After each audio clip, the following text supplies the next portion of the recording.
اللہ رب محمد صلی اللہ علیہ وسلم نحن عباد محمد صلی اللہ علیہ وسلم اللہم رب اشرح لی صدری ویسر لی امری واحلل عقدۃ من لسانی یفقہوا قولی۔ بسم اللہ الرحمن الرحیم۔ حکایتی چہل و دوم۔ عبارت خانی آپ نے کی ماشاءاللہ۔ آپ کی آواز کو میں نے اس میں ضبط نہیں کیا، اب میں پڑھا رہا ہوں، آپ بغور سماعت کیجیے۔ طبیعت بھی تھوڑی کچھ نرم ہے، اسی لیے دھیان سے سنیے۔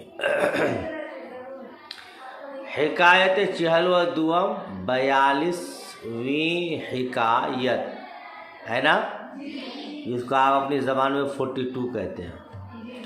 آوردہ ان کے خواجہ غلام پارسا خدا ترس داشت۔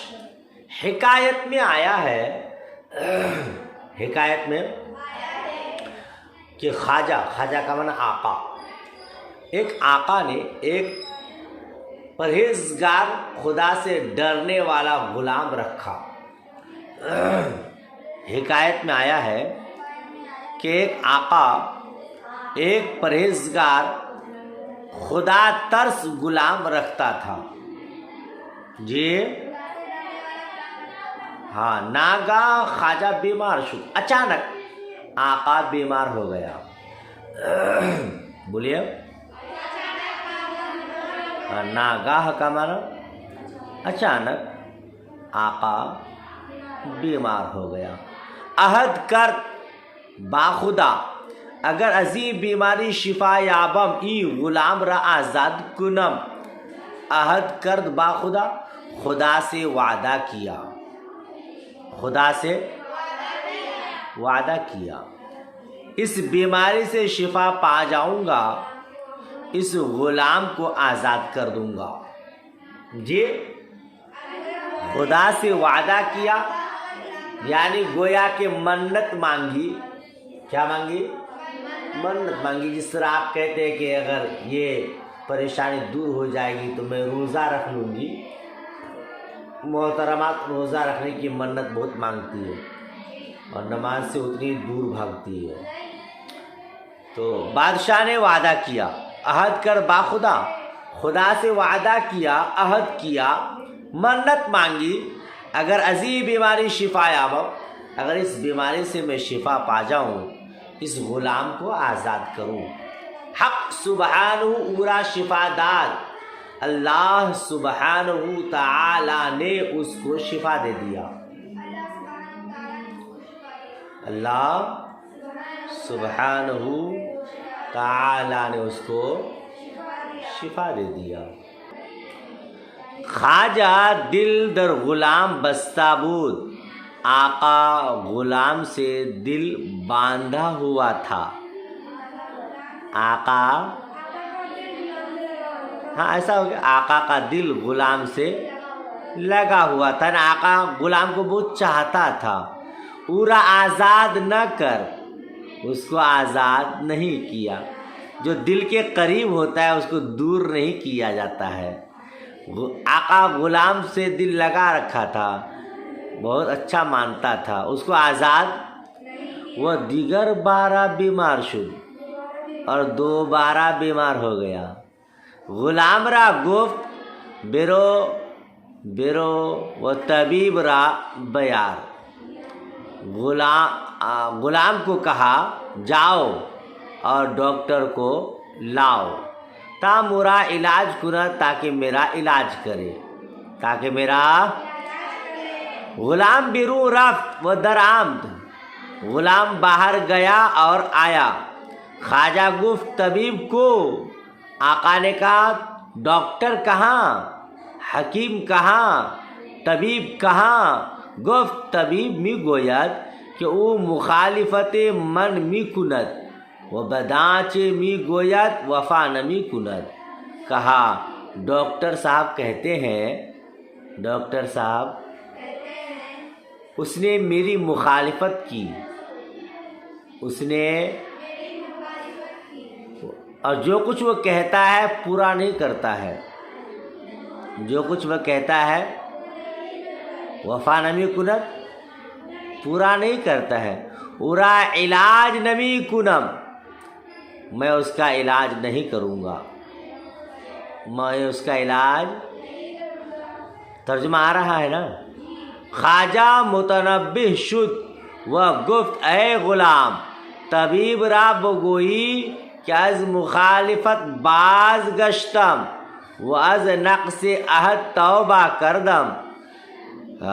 خواجہ متنبہ ہوا، خواجہ متنبہ ہوا، آگاہ ہوا، آقا خواجہ آگاہ ہوا اور کہا اے غلام، ڈاکٹر کو تو کہہ کہ تیری مخالفت سے میں باز آ گیا، از مخالفت باز گشتم، مخالفت سے میں باز ہو گیا، لوٹ گیا، پھر گیا، وہ از نقص عہد توبہ کردم، اور وعدہ توڑنے سے میں نے توبہ کیا، اور وہ از نقض، ہاں دعا ہے، اور وعدہ توڑنے سے میں نے توبہ کیا۔ بعض غلام گفت، پھر غلام نے کہا اے خواجہ، طبیب می گوید کہ اگر تو این صفت پیش آری ما نیز شربت شفا ارزاں داریم۔ پھر غلام نے کہا اے آقا، ڈاکٹر کہتا ہے، ڈاکٹر اگر تو این صفت پیش آری، اگر تو اس صفت کو اختیار کرتا ہے، اگر تو اگر تو اس صفت کو لاتا ہے، آری کا معنی لانا، تو اس صفت کو لاتا ہے، ہم بھی شربت شفا سستا رکھتے ہیں، ہم بھی شربت شفا سستا رکھتے ہیں۔ مطلب یہ، اگر تو وعدہ توڑنے سے توبہ کرتا ہے اور پھر اس سے مخالفت سے باز آ جاتا ہے تو ہم بھی تم کو شفا دے دیں گے۔ خواجہ غلام را آزاد کرد و فی الحال شفا یافت، خواجہ غلام کو آزاد کیا اور اسی وقت شفا پا گیا، اور اسی وقت جی کیا سمجھ میں آیا؟ منت مانگو تو اس کو پوری کرو، ورنہ پھر بیماری میں لٹک جاؤ گے۔ ابھی مصیبت میں ہے، یا اللہ مجھ کو صحیح کر دے اللہ، اب میں نماز 5 جگہ پابندی سے پڑھوں گی اللہ، اب میں غیبت چغل خوری نہیں کروں گی اللہ، اللہ اللہ، اور جہاں صحیح ہو گئی تو پھر مست ملنگ، اب پھر کچھ نہیں، پھر اللہ تعالیٰ پکڑ لے گا، تب کہے گا اللہ میں اس مرتبہ جو کہی تھی بھول گئی تھی، اب نہیں بھولوں گی اللہ، صحیح کر دے اللہ۔ پھر بندہ توبہ استغفار سے دل سے کرتا ہے تو اللہ تعالیٰ اسے معاف کر دیتا ہے۔ جی حکایت چہل و سوم، 43ویں حکایت، 43ویں حکایت، سپاہ پیش دیواں بطلب وظیفہ خود رفت۔ دھیان سے سنیے گا، تھوڑا سا ترجمہ اس میں ملا جلا کر کے ہے، سلیس ترجمہ کروں گا، اچھے سے سمجھیے۔ سپاہی، ایک سپاہی، پیش دیوان، پیش دیوان کہتے ہیں دفتر کو، حاکم کو، کس کو کہتے ہیں؟ حاکم کو۔ ایک سپاہی پیش دیوان حاکم کے سامنے بطلب وظیفہ خود اپنا وظیفہ مانگنے گیا۔ ایک سپاہی حاکم کے پاس اپنا وظیفہ، اپنی تنخواہ، اپنا پگاڑ پانی مانگنے گیا۔ وہ دستاویزے کے باخود داشت دیوان را بنمود، اور جو دستاویز کے اپنے پاس رکھا تھا حاکم کو دکھایا، اور جو دستاویز کے اپنے پاس رکھا تھا اس کو دکھایا، یعنی جس میں وہ کچھ لکھ کے رکھا تھا میں نے کتنی ڈیوٹی کی ہے نا، اسی کو دستاویز کہتے ہیں۔ اور دستاویز کا ایک ترجمہ حاشیہ میں دیا ہے ترانہ، راگ، ترانہ، یعنی گویا کہ وہ گاتا تھا، ہے نا، وہ دستاویز کے، اور جو دستاویز کے اپنے پاس رکھا تھا حاکم کو دکھایا۔ از بسکہ خزانہ تہی بود، سکہ سے، روپیہ پیسہ سے خزانہ خالی تھا، روپیہ پیسہ سے۔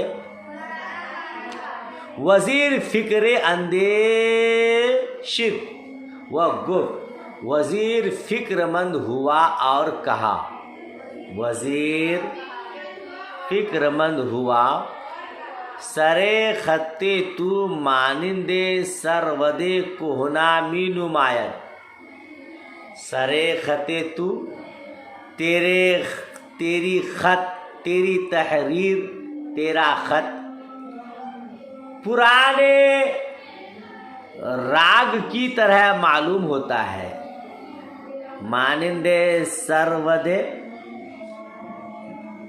کہنا می نماید، سرود کہنا پرانا گانا، کیا دیا حاشیہ میں اس کا معنی؟ پرانا گانا، تیرا خط پرانے گانے کی طرح معلوم ہوتا ہے۔ وہ سپاہی، وہ لشکر جو حاکم کے پاس اپنا وظیفہ لینے گیا تھا، اس کے پاس دستاویز تھا، حاکم کو دکھایا، تو وہ دستاویز، وہ گانا، وزیر جب دیکھا کہ خزانہ خالی ہے، اس کو وظیفہ کیسے دیا جائے گا، اس نے چال کھیلا، اس نے کہا تمہارا خط یعنی تمہارا یہ گانا پرانے گانے کی طرح معلوم ہوتا ہے۔ ترجمہ سمجھ میں آیا؟ اعتماد را نہ شاید، قابل اعتماد نہیں ہے، قابل اعتماد، یا کہیے اعتماد کے لائق نہیں ہے، بھروسہ کرنے کے لائق۔ لشکری آشفتہ برخاست و بحضور بادشاہ رفت، لشکر پریشان ہو کر، آشفتہ مطلب پریشان ہونا، پریشان کرنا، لشکر پریشان ہو کر اٹھا اور بادشاہ کے قریب گیا، اور بادشاہ کے وہ بکمال تہور و شجاعت فرمانے کے از مہر بادشاہی رونق گرفتہ بود، پیش نظر بگماشت و مانند زمزمہ سرایاں بآواز نرم سرائیدن گرفت۔ ترجمہ سمجھنے کی کوشش کیجیے گا۔ لشکر پریشان ہو کر اٹھا اور بادشاہ کے قریب گیا، وہ بکمال تہور و شجاعت اور نہایت ہی بہادری اور شجاعت کے ساتھ فرمایا، نہایت ہی بہادری اور شجاعت کے ساتھ فرمایا کہ از مہر بادشاہ رونق گرفتہ بود، جو کہ بادشاہ کے مہر سے رونق تھا، روشن تھا، جو کہ فرمان کے بادشاہ کے مہر سے رونق پکڑا ہوا تھا، یعنی رنگین تھا، روشن تھا، ہے نا۔ پیش نظر بگماش، نظر کے سامنے رکھا، نظر کے سامنے رکھا، اور مانند زمزمہ سرایا، زمزمہ سرایا کہتے ہیں گویے کو، کس کو کہتے ہیں؟ گویے کی طرح گانا شروع کیا، گویے کی طرح نرم آواز کے ساتھ گانا شروع کیا۔ کیا بولیں گے؟ نہایت ہی بہادری اور شجاعت کے ساتھ جو فرمان کے بادشاہ کے مہر سے رونق افروز تھا یا رنگین تھا، روشن تھا، پیش نظر بگماشت بادشاہ کے نظر کے سامنے رکھا اور گویے کی طرح نرم آواز کے ساتھ گانا شروع کیا۔ وَسَرَّ خود بخود جنبانی دگ، اور اپنے سر کو خود بخود ہلانا شروع کیا۔ وَسَرَّ خود بخود، اور سر کو خود بخود ہلانا شروع کر دیا، گا رہا اور اپنے سر کو ہلا رہا ہے کہ کتنا اچھا گا رہا ہے۔ یہ چو چشم شاہ برآں لشکری افتاد، پرسید کہ چیمی کنی، وہ چیمی کھائی جب بادشاہ کی نظر، بادشاہ کی نگاہ اس لشکری پر پڑی۔ جب بادشاہ کی نگاہ، بادشاہ کی نظر اس لشکری پر پڑی، پرسید، بادشاہ نے پوچھا تو کیا کرتا ہے اور کیا چاہتا ہے؟ یہ تو کیا کرتا ہے اور کیا چاہتا ہے؟ سپاہی گفت بندہ بطلب علوفہ رفتہ بود و فرمارا بنمود۔ وزیر گفت تمسک تو مثل سرود کہنا معلوم می شود، حالا امتحان می کنم بکدام ترانہ موافق می شود۔ سپاہی گفت، سپاہی نے کہا، سپاہی نے بندہ بطلب علوفہ، علوفہ کا معنی ہوتا ہے چارہ، چارہ کا مطلب دانا پانی، کھانا پینا۔ بندہ چارہ طلب کرنے کے لیے گیا ہوا تھا، بندہ چارہ، خوراک طلب کرنے کے لیے گیا تھا۔ فرمان کو دکھایا اور فرمان کو وزیر نے کہا تمسک تو مثل، تیرا دستاویز، تیرا ترانہ پرانے راگ کی طرح معلوم ہوتا ہے۔ وزیر نے کہا تیرا دستاویز پرانے ترانے کی طرح معلوم ہوتا، اب میں امتحان کرتا ہوں، حالا امتحان بھی کنم، اب میں امتحان کرتا ہوں کون سا ترانہ موافق ہوتا ہے، کون سا ترانہ، میرے پاس تو ترانے بہت ہیں، نغمے بہت ہیں، ہے نا، راگ بہت ہے۔ یہ وزیر کہتا ہے کہ یہ پرانا معلوم ہوتا ہے، میں سب کو پڑھ کر دیکھ رہا ہوں کون سا اس کے موافق ہوتا ہے۔ شاہ لطیفہ پسندید، بادشاہ نے اس کا لطیفہ پسند کیا، بادشاہ نے اس کا لطیفہ پسند کیا۔ وہ نعمت بے قیاس بخشید، اور بے حساب بے اندازہ نعمت بخشا، بے حساب بے اندازہ نعمت بادشاہ کو اگر کوئی بات اچھی لگ گئی تو پھر وہ سامنے والے کو مالدار کر دیتا ہے، تھوڑی بہت خراب لگی تو اس کو اپنے جان کی لالے پڑ جاتے ہیں۔ سبق شریف میں بات آئی، چلے حکایت بڑی بڑی ہے، اس لیے یہی دونوں حکایات یاد کیجئے، ساتھ میں مجھ گنہگار کو بھی دعا میں یاد رکھیے۔ اللہ حافظ، خدا حافظ۔